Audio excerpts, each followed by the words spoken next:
আসসালামু আলাইকুম প্রিয় দর্শক, আপনাদেরকে শুভেচ্ছা সহ আমন্ত্রণ জানাচ্ছি বাংলাদেশ সংবাদে। আর এখনকার সংবাদ নিয়ে আপনাদের সাথে আছি আমি নুমান রশিদ। বিস্তারিত সংবাদের শুরুতেই জানিয়ে দিচ্ছি আজকের সংবাদের শিরোনাম। দেশে 24 ঘন্টায় সর্বোচ্চ সংখ্যক আক্রান্ত, মৃত্যুতেও রেকর্ড। সিলেটে জমজমাট ঈদ বাজার, মার্কেটে আর দোকানে বয় সংকুচন, বেপরোয়া মানুষের ভিড়। স্বাস্থ্যবিধি না মানায় সিলেটে 6 প্রতিষ্ঠানকে জরিমানা, অভিযান অব্যাহত থাকবে বলেছে জেলা প্রশাসন। করোনা আক্রান্ত হয়ে মারা গেছেন সিলেটের এক বিএনপি নেতা, হযরত মানিক পীর রহমতুল্লাহর কবরস্থানে দাফন। করোনা ভাইরাস পরীক্ষার জন্য শাহজালাল বিজ্ঞান ও প্রযুক্তি বিশ্ববিদ্যালয়ের ল্যাব উদ্বোধন, মঙ্গলবার থেকেই শুরু হচ্ছে পরীক্ষা। করোনার কারণে আটকে পড়া প্রবাসীদের ফিরিয়ে আনার উদ্যোগ নিয়েছে স্পেনস্থ বাংলাদেশ দূতাবাস। এতক্ষণ শুনছিলেন শিরোনাম, এবারে বিস্তারিত।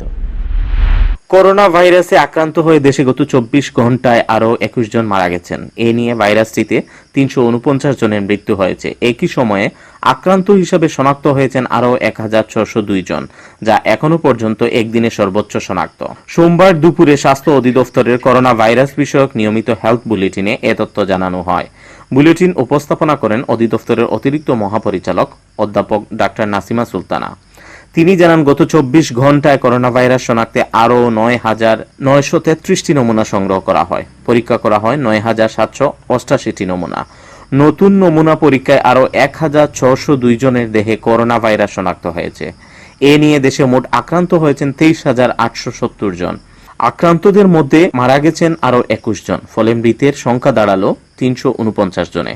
গত 24 ঘন্টায় সুস্থ হয়েছেন আরও 212 জন। সব মিলিয়ে এখন পর্যন্ত সুস্থ হয়ে বাড়ি ফিরেছেন 4,885 জন। গত 24 ঘন্টায় আমাদের নমুনা সংগৃহীত হয়েছে 9,963টি। পরীক্ষা হয়েছে আগের দিনের নমুনা সহ 9,788টি। এ পর্যন্ত নমুনা পরীক্ষা 1,85,196টি। গত 24 ঘন্টায় শনাক্ত হয়েছে 1,602টি। এ পর্যন্ত 23,870টি। গত 24 ঘন্টায় মৃত্যুবরণ করেছেন 21 জন। এ পর্যন্ত 349 জন। গত 24 ঘন্টায় সুস্থ হয়েছেন 212 জন এবং এ পর্যন্ত 4,585 জন। সিলেটে একদিকে লাফিয়ে লাফিয়ে বাড়ছে করোনার আক্রান্তের সংখ্যা, অন্যদিকে ঈদের কেনাকাটা চলছে মানুষের হুলস্থুল কাণ্ড। যেন এটাই তাদের জীবনের শেষ ঈদ, কিনতেই হবে জামা কাপড়, না হলে যেন ঈদই হয়ে যাবে মাটি। এজন্য ঈদের কেনাকাটা নয়, দোকানে দোকানে চলছে করোনার সওদা। মার্কেট ও দোকানপাট খোলা সরকারি অনুমতি থাকলেও বারবার স্থানীয় প্রশাসনের পক্ষ থেকে ক্রেতা বিক্রেতাদের স্বাস্থ্যবিধি মানার পরামর্শ দেওয়া হচ্ছে, কিন্তু কে শুনে কার কথা? অভিযান চালিয়ে দমানো যাচ্ছে না বেপরোয়া মানুষকে। সোমবার নগরের বন্দর বাজারস্থ হাসান মার্কেট, জিন্দা বাজার, নয়া সড়ক ও আম্বরখানার কাপড় ও জুতার দোকানগুলোতে ছিল উপচে পড়া ভিড়। নারী পুরুষ ক্রেতারা সরগরম করে রেখেছেন মার্কেট আর দোকানগুলো। অনেকে শিশুদেরও নিয়ে এসেছেন ঈদের বাজারে। কারো মুখে মাস্ক থাকলেও কারো মুখে নেই, আর শারীরিক দূরত্বের তো কোনো বালাই নেই। বিশেষজ্ঞরা বলেছেন, ঈদের কেনাকাটার জন্য মানুষ যেভাবে বাজার করতে যাচ্ছেন তাতে মনে হচ্ছে নারায়ণগঞ্জের পথে হাঁটা শুরু করেছে সিলেট।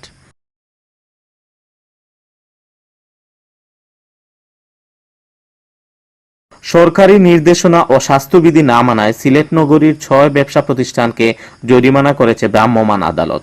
সোমবার বিকালে জিন্দাবাজার ও বন্দরবাজার এলাকায় এ অভিযান চালায় জেলা প্রশাসন। অভিযানকালে 6 ব্যবসা প্রতিষ্ঠানকে 10,500 টাকা জরিমানা করা হয়।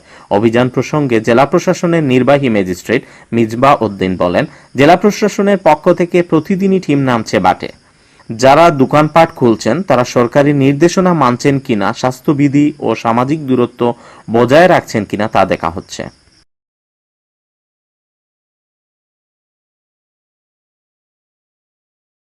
আমরা আজকে জেলা প্রশাসনের পক্ষ থেকে অভিযান পরিচালনা করেছি দোকান এবং শপিং মলগুলোতে। আমরা দেখেছি শপিং মলগুলো বন্ধ আছে, কিন্তু কিছু ছোট ছোট দোকান খোলা আছে। কাপড়ের দোকান, জুতার দোকান এগুলো খোলা ছিল। তো আমরা তাদেরকে আমরা সরাসরি বন্ধ করতে বলিনি। আমাদের নির্দেশনা আছে যে বিকাল 4টার মধ্যে বন্ধ করতে হবে। তারা সেটা মানতেছে কিনা এবং তারা স্বাস্থ্যবিধি মেনে চলছে কিনা, দোকানদার এবং যারা কাস্টমার, যারা ক্রেতা বিক্রেতা এবং উভয় স্বাস্থ্যবিধি মেনে চলছে কিনা, কোনো রকমের ভিড় হচ্ছে কিনা, সামাজিক দূরত্ব বজায় আছে কিনা, এই সমস্ত ব্যাপারগুলো মনিটর করার জন্যই আজকে আমরা বের হয়েছি।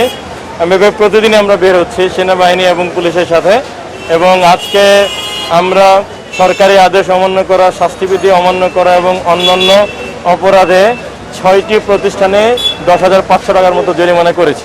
করোনা আক্রান্ত হয়ে মারা গেছেন সিলেটের দক্ষিণ সুরমার বিএনপির এক নেতা। সোমবার সকালে হযরত মানিক পীর রহমতুল্লাহর কবরস্থানে তাকে স্বাস্থ্যবিধি অনুসরণ করে দাফন করা হয়। রোববার রাত 11টার দিকে শহীদ শামসুদ্দিন আহমদ হাসপাতালে তিনি মারা যান। দবির মিয়া নামের ওই ব্যক্তি সিলেটের দক্ষিণ সুরমা উপজেলার তেতলি ইউনিয়নের নিশ্চিন্তপুর গ্রামের বাসিন্দা ও তেতলি ইউনিয়নের 7 নং ওয়ার্ড বিএনপির সভাপতি। এছাড়া তিনি নগরীর সুবানীঘাটস্থ হাজী নওয়াব আলী সবজি মার্কেটের ব্যবসায়ীও ছিলেন। শামসুদ্দিন আহমদ হাসপাতালের আরএমও সুশান্ত কুমার মহাপাত্র জানান, প্রায় এক সপ্তাহ ধরে দবির মিয়ার শরীরে করোনা উপসর্গ ছিল। রোববার নমুনা পরীক্ষায় তার করোনা পজিটিভ ধরা পড়ে। এরপর রাতেই তিনি মারা যান। করোনা ভাইরাস পরীক্ষার জন্য শাহজালাল বিজ্ঞান ও প্রযুক্তি বিশ্ববিদ্যালয়ে পিসিআর ল্যাবের উদ্বোধন হয়েছে। সোমবার বেলা 2:45টায় ভিডিও কনফারেন্সের মাধ্যমে পররাষ্ট্রমন্ত্রী doctor A K Abdul Momen MP এই ল্যাবের উদ্বোধন করেন। মঙ্গলবার থেকে এই ল্যাবে করোনা ভাইরাস শনাক্তকরণ পরীক্ষা শুরু হবে। পরীক্ষার শুরুর লক্ষ্যেই ইতিমধ্যে বিশ্ববিদ্যালয়ের পিসিআর ল্যাবের প্রয়োজনীয় সংস্কার কাজ সম্পন্ন হয়েছে। ল্যাব পরিচালনার জন্য শিক্ষকদের প্রশিক্ষণও প্রদান করা হয়েছে। শাহজালাল বিশ্ববিদ্যালয়ের ল্যাব পরিচালনা করবে জেনেটিক ইঞ্জিনিয়ারিং অ্যান্ড বায়োটেকনোলজি বিভাগ ও বায়োকেমিস্ট্রি অ্যান্ড মলিকুলার বায়োলজি বিভাগ। বিশ্ববিদ্যালয়ে ই ভবনে জিইবি বিভাগে এ ল্যাব চালু করা হয়েছে। এ সময় সিলেটের স্বাস্থ্য বিভাগের ঊর্ধ্বতন কর্মকর্তাবৃন্দ এবং বিশ্ববিদ্যালয়ের শিক্ষক কর্মকর্তারা উপস্থিত ছিলেন।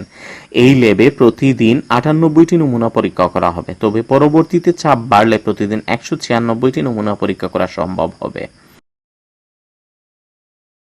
করোনার কারণে বাংলাদেশে গিয়ে আটকা পড়া প্রবাসীদের ফিরিয়ে আনার উদ্যোগ নেওয়া হয়েছে। স্পেন বাংলা প্রেস ক্লাবের পক্ষ থেকে বাংলাদেশে আটকা পড়া স্পেন প্রবাসীদের সমস্যার কথা তুলে ধরার পর বাংলাদেশ দূতাবাস এই উদ্যোগ নিয়েছে। করোনা পরিস্থিতি ভয়াবহ রূপ ধারণের আগে বাংলাদেশে আসা অনেক স্পেন প্রবাসী লকডাউনের কারণে আটকা পড়েছেন। ফ্লাইট বন্ধ হয়ে যাওয়ায় তারা স্পেনে ফেরত যেতে পারছেন না। 15ই May Spain Bangla press club virtual আলোচনায় বিষয়টি বাংলাদেশ দূতাবাসের মিনিস্টার ও মিশন উপপ্রধান এম হারুন আল রাশিদকে অবগত করে। এর দুদিন পরে স্পেনস্থ বাংলাদেশ দূতাবাস আটকে পড়া প্রবাসীদের চার্টার্ড ফ্লাইটে স্পেনে ফিরিয়ে নেওয়ার উদ্যোগ নেওয়া হয়। তবে এক্ষেত্রে প্রবাসীদের বিমান খরচ বহন করতে হবে। এতক্ষণ শুনছিলেন বাংলাদেশ সংবাদ। এরপর প্রচারিত হবে সিলেটের আঞ্চলিক ভাষায় সংবাদ। দেখার আমন্ত্রণ রইল। সাথে থাকার জন্য ধন্যবাদ।